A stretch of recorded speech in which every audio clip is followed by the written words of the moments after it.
Y'all really got me good. Yeah. I got something for y'all. What? Get out! Trick or treat your ass up out of here. Let's go. No. I'm sorry, I can't give it up because then I wouldn't be able to go to a drive-thru and be like, Yo, can I get a burger and some chips? and then like walk up to the window and be like, oh my God, thank you so much. Thank you. Mwah. I'm a potato. You're a tomato. Potato? No. I said I was a potato. No, you're a tomato. No. What are you? I was a potato. What are you, though? Potato. But what are you? She looks like a Tomato. Tomato. Y'all, I passed over the phone today. I had to call a stranger for something which, first off, ew, but she called me ma'am. She called me ma'am during the phone call, and I am just so happy. Sup, internet degenerate. We're gonna look at my boy photos because your girl was a boy. So here I look like a Walmart fucking Velma from Scooby-Doo. And here I'm obviously trying to be masculine, but it's not working. Kill it. Kill it now. I'm not crazy about using the term TERFs, which, if you don't know, stands for Trans Exclusionary Radical Feminists. Basically, these are just people who don't accept trans women as women, and they say they're feminists. Whatever. So instead of using that term, might I humbly suggest instead we use Karens United to nullify the transgender sex instead.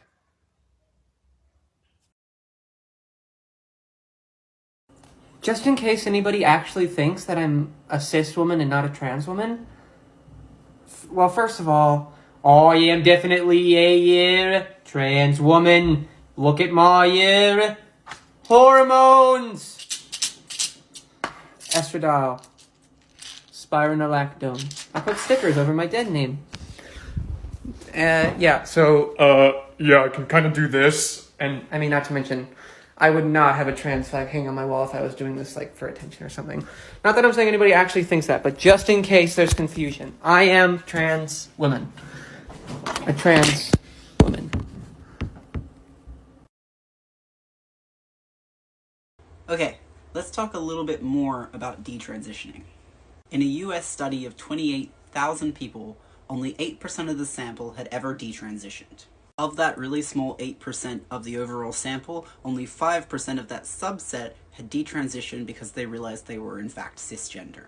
The other 95% of people who had detransitioned at some point still identified as trans or gender diverse, and had detransitioned because of reasons to do with pressure from society, friends, family, and partners. That means that of the 28,000 people involved in the study, only 0.4% of the overall sample had detransitioned because they realized that they weren't trans. Here's the citation to the study so you can go and read it for yourself. Alright, a lot of you guys asked, so I'll now be naming a couple dog whistles used by TERFs. First, what is a TERF? A TERF, or a trans-exclusionary radical feminist, is someone who believes that trans people do not need to be included in their feminism. They often portray trans women as predatory men who are trying to sneak their way into women's spaces, and trans men as victims of the patriarchy who hate themselves and their gender. You can identify them by looking for these dog whistles. Keep in mind that if one person does one or two of these, it doesn't automatically mean they're a TERF. Always use your own judgment. Number one, if they call themselves a rad femme or have radical in their name. If they refer to themselves as gender critical. If they prefer to say LGB community as opposed to LGBT or LGBTQ community. If they refer to trans activists as TRAs. If they use the phrases lesbian not queer or sex not gender. If they use the terms TIM or TIF instead of FTM or MTF. They use the phrase women born women. Use the terms trans cult or libfem. Bye, that's all I can fit. Hey, what's up? My name is Devin, and this is Transvocal, and in this video I'm going to be talking about the larynx and how it can affect the sound of your voice. So your questions are probably, what is the larynx? Where is it located? And what role does it play in changing your voice? The larynx is essentially just your voice box, and it's comprised of the epiglottis, the true folds, and the false folds, all of which play a very crucial role in the sound of your voice. So how do I alter my larynx? Oh, I'm so glad you asked. So the larynx is connected to the Adam's apple. Everybody has an Adam's apple, don't start. So an exercise I'm gonna give you is looking into a mirror and turning your head to the side and up, and then just swallowing. As you can see, my larynx moved up. So getting used to the feeling of your larynx moving will help you to master your voice so much faster. 10-finger challenge, lesbian edition. Wait. Put a finger down if you've ever crushed on your best friend. Put a finger down if you've come out. Put a finger down if you ever got a drastic haircut. Put a finger down if someone has assumed you were a boy. Put a finger down if you had a weird relationship with the color pink. Put a finger down if you avoided girly things growing up. Put a finger down if you've ever thought about moving to a cottage in the woods with your wife. Put a finger down if you ever had an unhealthy obsession with a female cartoon character. Put a finger down if you've ever bought Doc Martens. Put a finger down if you grew up a tomboy. Put a finger down if you've ever referred to yourself as not like other girls.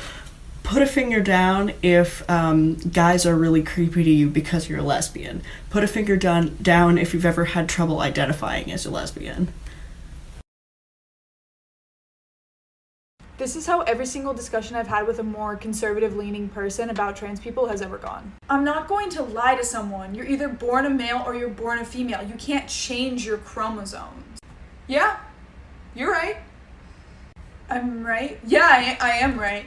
Yeah. Yeah, I mean, that's the whole point of why they're transgender. Their biological sex does not match the gender that they are in their brain, and there's been science to prove that. Well, I just don't understand that at all.